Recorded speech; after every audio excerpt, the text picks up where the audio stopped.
Scott, good evening to you. I believe it is there now.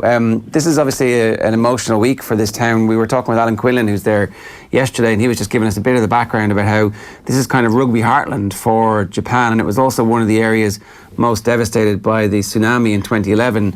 I guess it's an emotional week for you to be back there as well. Yeah, thanks for having us, guys. Yeah, it's a nice evening here in Kamaishi. It is a rugby heartland of Japan, and such a small place to be hosting a game at the World Cup, and the whole town's just really pumped and really excited about tomorrow, and looking forward to it. I've seen more foreigners today than I have my whole time that I lived here. There's not usually many foreigners in this part of Japan, but to see as many people come up to watch this game is really exciting. How did you end up as a foreigner in Kamaishi? What was your origin story? Yeah, I just was like, before I played for the Brumbies, I couldn't get a super deal, and I took kind of my last contract on offer in Japan. I think I was 24 when I came over here. It was kind of a small town in kind of middle of nowhere, Japan, and ended up staying here for 3 years. And it's very traditional Japanese. Absolutely, no kind of foreign influence up in this part of the country. It's full of great people, and I made some great memories here over the 3 years that I was here. That must have been a fairly amazing experience for a 24-year-old to go, because obviously, in terms of culture shocks, I imagine the culture shock from Australia to Japan is as big as any culture shock that you're ever going to have. Yeah, I think Australia to Tokyo is probably not too bad. In Tokyo, you got everything, and you take times that again when you go up to the rural areas of Japan. It's a totally different country again, and there's not much English up here at all. Like, you wouldn't know English menus or anything like that. You get those in Tokyo, but not up here. So you have to adapt pretty quick. But I was lucky to be surrounded by some really good foreigners and play alongside here, and also some amazing Japanese players that took me under their wing for the time that I was here. So you'd been there already a couple of seasons, I think, by the time the tsunami hit. Is that right?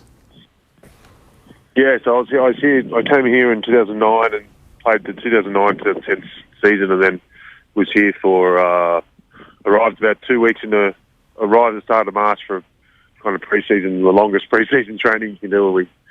So it goes from about March to September, your pre-season. But 2 weeks in, and the tsunami hit here in obviously the big earthquake, and then the tsunami hit on March 11, and the rest is history there. And it destroyed the whole front of the town. Where the rugby ground was quite safe. It's a fair bit back into town, so we're all pretty safe in that way. Just lost power, and there was the kind of food rations and those things, and the place was an absolute disaster zone. But I didn't suffer in any way. But a lot of people here, really went through some tough times.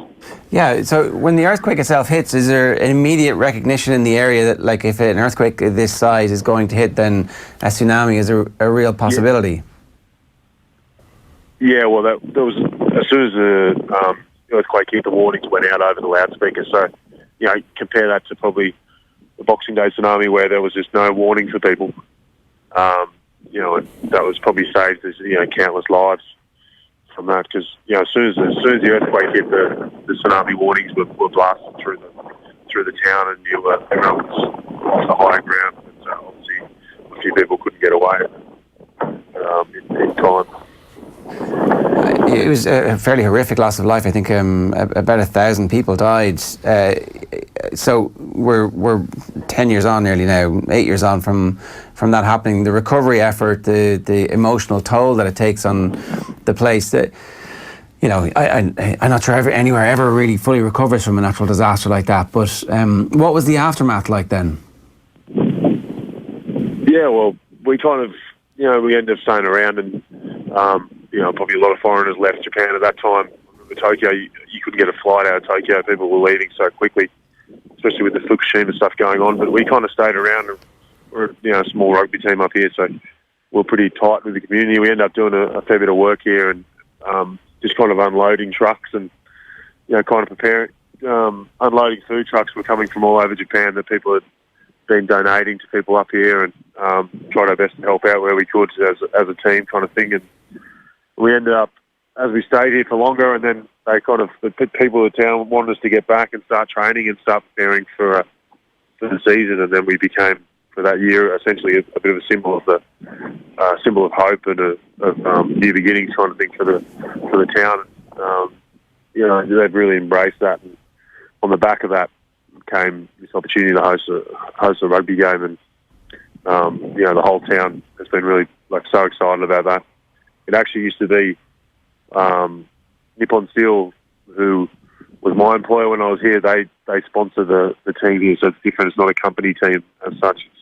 It's actually a community team, and the Nippon Steel, they were actually like a seven in a row, 8 in a row. They won the championships in Japan in the 80s or 70s and 80s. So they had a real long history even before the Kamaishi Seaway started. That season, what was the actual season like for you guys then, when the rugby starts back and the community does see you as a symbol of hope? Yeah, I guess it was. It was all very emotional, and guys within the team and growing up in the town, and guys who'd lived in the town for a long time. I was with former All Black Peter Altini. He'd been in the town for 6 years, at the time. So, he was, his kids went to school there, and everyone was very well connected, and very connected to the town. So, emotion. The first 3 games, especially, were very emotional kind of games. The crowd was right into it. You don't get big crowds, but we actually had quite large crowds for second division Japan. It was something that brought us as a team really close together. We got, we were a really tight group. Even foreigners and Japanese, we were very tight. It's definitely something that probably takes everybody a little while to process what the impact is, just even on a personal level of kind of living through a situation like that, because it sounds like the team immediately kicks into this kind of spirit of the blitz. This is, a very difficult situation for everybody, but we can do something to help. Maybe it's 6 months later, 12 months later, where you begin to realise that, you've lived through a fairly significant natural disaster. Yeah, I think you're in it. You kind of, I didn't realise until probably a few days after the tsunami how, we kind of lost power. So, people were getting the footage of the waves hitting the coast, and we weren't getting those. We just were kind of on the other end of it, inside the disaster zone. So we weren't aware of how big it was in terms of worldwide news, because you weren't connected. We'd all lost internet, lost power for a week or so. So we probably didn't realise at the time that, how big the tsunami was and how much of it was a big global moment. Yeah, and obviously it had such an important impact in your life. You're back there this week to make sure that you're there for the game. It's Fiji against Uruguay. It's on tomorrow. You've taken the week off to go back to Japan. Yeah, I was thankful to get the opportunity to come back. I think Leo was obviously really supportive of it and said, go for it. And it was just a shame when it was. It was in the middle week, and I had to. But I'm just lucky that I'm able to come back here and see the changes that have happened here, and the town has changed so much since those eight and a half years ago. Now it's almost unrecognisable, and so many people have done so much hard work to get it looking what it is now. If you were to see a photo of the town 8 years ago, you couldn't believe what it is now. So it's a credit to all the people of the community here, and the Japanese government, and everybody that were able to rebuild and obviously, even in some cases, make it even better than what it was before. Well, Scott, enjoy the week in Kamaishi, and we hope to see you back in the Leinster shirt real soon. Thanks a million. Yeah, thanks very much, guys. Have a good week, and we'll see you back there soon. Says Scott Fardy, joining us live from Kamaishi. I didn't realise when we were making contact with him, we knew he'd been there, but that he'd come back over for the week. I don't know if you ever really processed the fact that you've lived through something like that. No, incredible.